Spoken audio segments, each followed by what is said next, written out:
On today's episode of Time About the Movies, we are taking a look at how Mike met Sully at Monsters University, the sequel, prequel to Monsters Incorporated. Mostly a prequel, but there's a little bit of stuff that continues on from the previous movie, but we'll touch on that one. We'll also take a look at Brad Pitt starring in the action thriller World War Z, and we also have a movie that I should have talked about a couple weeks ago. It's Craig Robinson's second Rapture comedy of the month, and that is, before the previous one was This Is the End. Here is Rapture Palooza with Anna Kendrick. We'll take a look at that. June 21st, 2013, the first day of summer 2013. This is Time About the Movies.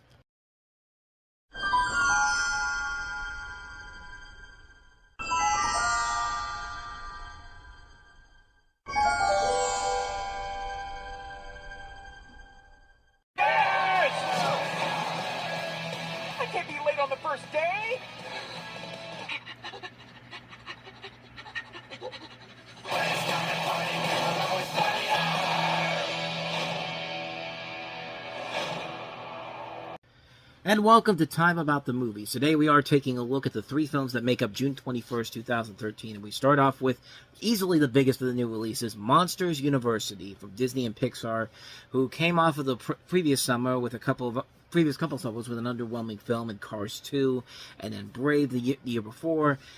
Here they return going back to their franchises in general here, and essentially creating a much more enjoyable movie than the last couple they put out. This one, you have Mike Wazowski, played by Billy Crystal, and James P. Sullivan, voiced by John Goodman, who are an inseparable pair, but that was not always the case. From the moment these two mismatched monsters met at Monsters University, they couldn't stand each other, and this unlocks the door to how Mike and Sully overcame their differences and became the best of friends. And while it wasn't a classic by any means necessary, the first Monsters, Inc. movie is a fun movie. Its creativity, the characters, the story, the feel of it, it's definitely out in the open. They can do whatever they want with it, and they made it work. It has a good heart to it, and while it's not up there with one of Pixar's best movies, it's still an overall really good movie. But I think most people could agree, we really didn't need a prequel to this, per se, honestly. In fact, when this was coming out, a lot of people were saying, oh, it's just a cash grab for Pixar. And while I can't argue that, a prequel for this is certainly a lot better than another Cars movie after Cars 2. And, yeah, needless to say, this one definitely lived up to the hype and then some. I really enjoyed the hell out of this movie a lot. I think I actually kind of enjoyed it a little bit more than Monsters, Inc., which is hard to say, but yeah, I thought it was actually a really fun movie all across the board. Like, with a film like This Is the End the week before, it doesn't pull a BS cop out at you with the third act, and it allows you to enjoy what's going on, and it lets you just go in guns blazing, pretty much. Not guns blazing in this case, but you get the idea. It's the best thing they've made since Toy Story 3, honestly. And you can see the visual look of the film is much more impressive than it was in the first film. The characters are much fun they were in the previous film. The creativity, you can see that it's coming back into play with this one, unlike in Cars 2 and in Brave, which Brave was literally just Brother Bear, except this time by Pixar, and slightly better, but not by that much. But not only do you have the return of Mike and Sully, working well off each other. Billy Crystal and John Goodman just have that great connection together. They keep what we like about them in this movie as well. You do believe in their rivalry. You do believe that these two did start off as enemies at first and then became friends along the way. But I liked a lot of the new characters too. I love the designs of some of these characters as well. Again, this is where the creativity really is coming back into play here. You got these great characters like Art, voiced by Charlie Day, but it's Charlie Day. The guy can do anything and make it hilarious. And the Dean, played very well by Helen Mirren, who has this really cool design to it.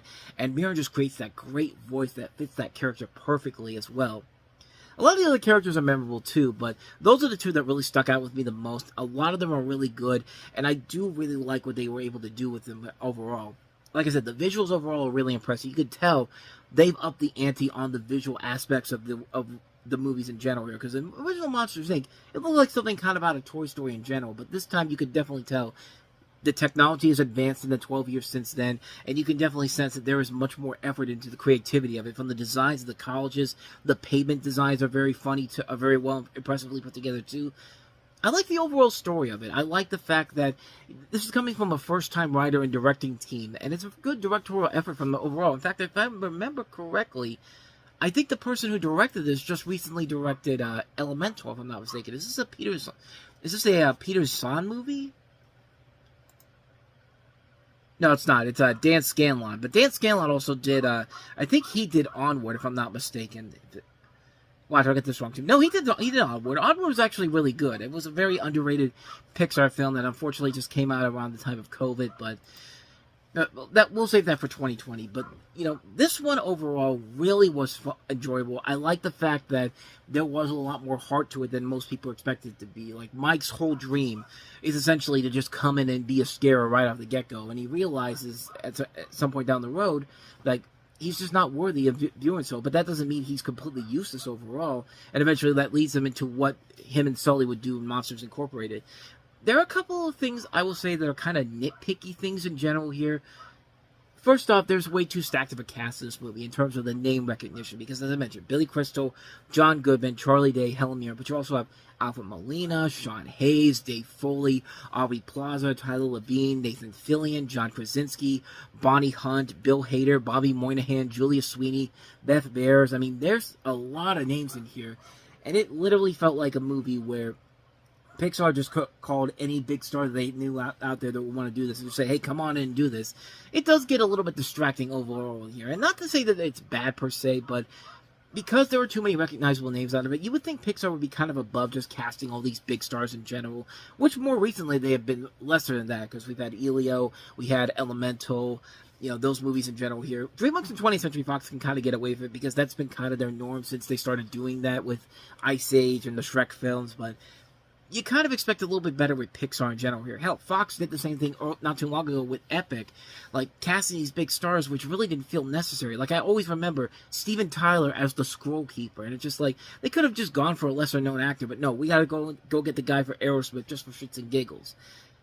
With that said, I do really like this movie a lot. I think they did I think this is actually a really good film overall, and it was a pretty good year for prequels from Disney, because remember, they did Oz the Great and Powerful, too.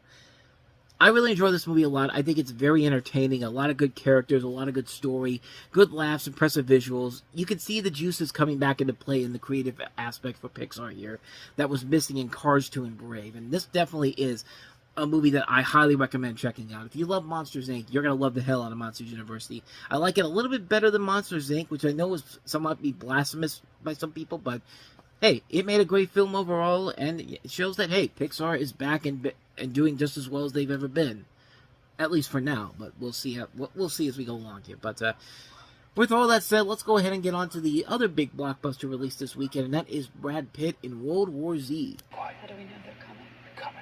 Ready? To see what happens next, tweet hashtag World War Z. Or you can just go and watch the movie. Please go and watch the movie. What the fuck was that at the end of that?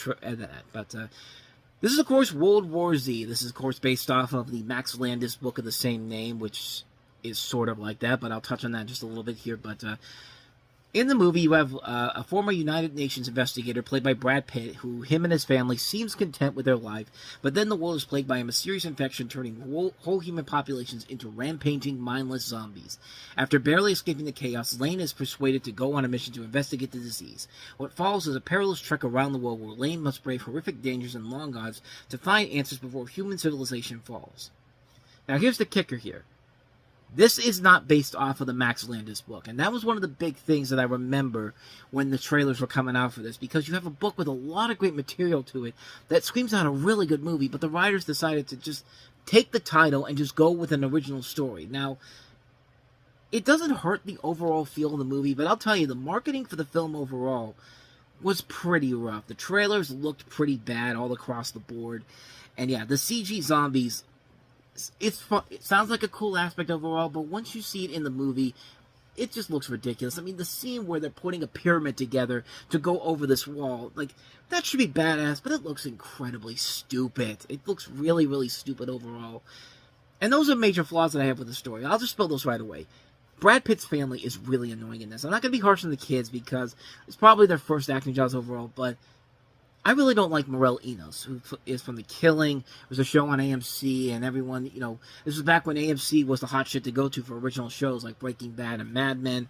She really annoyed me because of just how the acting is done here. You could tell that that show in particular didn't really leave a lasting impact with me, because I watched it. I was never really a fan of it. I thought the acting was kind of bland and forgettable. And, it's one of the worst things AMC had ever done at that point as far as a TV show goes. But my main problem with Pitt's wife is that she has two of the worst lines in the entire movie. It's because the actress really isn't giving her all into it, but it's not that she's not giving her all to it. She's doing it way too hard. She's acting way too much harder than she needs to for a film like this, and putting more emphasis on the dramatic on this because she thinks this is going to be Oscar caliber territory here. And it's just like, yeah, we know you're on The Killing, but there's a little thing called stretching your acting abilities, and then there's just overdoing it so you think you can get an Oscar out of it. It just didn't work with me overall. But like I said, the biggest problem with the movie is making the zombies computer generated. I think I can speak at everyone else when I say zombies are much more scarier when they're real, not computer generated. You need the best people from people like Weta Digital, Industrial Light and Magic to make the CG work here. They don't do that. It looks fake as hell. And it does affect the key scenes in the movie that should be presented. I mean, the stupidest scene in the trailer is the airplane scene because of how cartoonishly bad the final bit of it is when the zombies or people are flying out of the open part of the airplane. Like, that should be a badass scene. But in the trailer, it just looks so terrible because of the fact that it's CG zombies. Like, which is why I was hoping they do a sequel for this, because put the effort into putting real zombie effects in there. Like, do The Walking Dead. Like, it'll be much more time consuming, but you know what? It'll look more realistic than this pile of garbage did. But with that said, there are good things about it. I do like a lot of good things. I mean, I think the rest of the cast overall is very good. Brad Pitt's very likable in this. He actually is doing a great job playing the leading role here. We get some good performances from Matthew Fox, James Badge Dale, and David Morse. The story overall is very well done. They do a pretty good job of giving us an entertaining story despite it not being adapted from the book. And it has a pretty good 3-act structure up until the final act. And as you remember from the film's production, the final act had to be consistently rewritten until the master of terrible third acts, Damon Lindelof, came into play. And it's just like, really, dude? You're going to do this again? This is like the 4th movie where you've come in here and you've ruined the third act of a movie that was working okay. I mean, again, this has been a really bad summer, but not just for sequels, but third acts in general. There are some really, really bad third acts that came out around this time period. With that said, though, it's bad, but it's not as bad as the other movies Lindelof helped to write with. It does manage to keep up the pace with the rest of the film, and it makes more logistical sense than some of the other movies that he's been involved in. Like, yeah, it's the worst, but it's not as bad as it could have been. It's not another Star Trek Into Darkness, pretty much. But my overall thoughts on it is, it's a good movie. It's a really good film. It definitely is not a perfect movie by any means necessary, but the acting is still pretty good. The action can be pretty good. The story does work very well, and it does keep your investment throughout the film. I just wanted the zombies to look better and look more realistic, and the family to be more likable. And I'm hoping that we were going to get that sequel, because they've been talking about doing a sequel since this came out, since this was a massive hit. Juan Antonio Bayona from the Jurassic World movies came in, was going to direct at one point. Then they said they were going to get David Fincher to do it, and then he just dropped it altogether. Which, okay, so we basically just have a zombie movie that has promise to it, but will never get the proper continuation that we were expecting for, so they can fix a lot of the problems with it. So, overall, good movie, not a great film overall. Definitely could have been a whole lot better. I'll just put it at that. So that is World War Z. Now let's go ahead and move on to the last one we have here, which I should have talked about 2 weeks ago, and that is Craig Robinson in the second of his 2 apocalypse comedies of June 2013, alongside Anna Kendrick. This is Rapturepalooza. Big Apple of the Rain Squad! Whatever. I will destroy you. Just one joint, man. Fuck, fine, here you go. Thanks, man.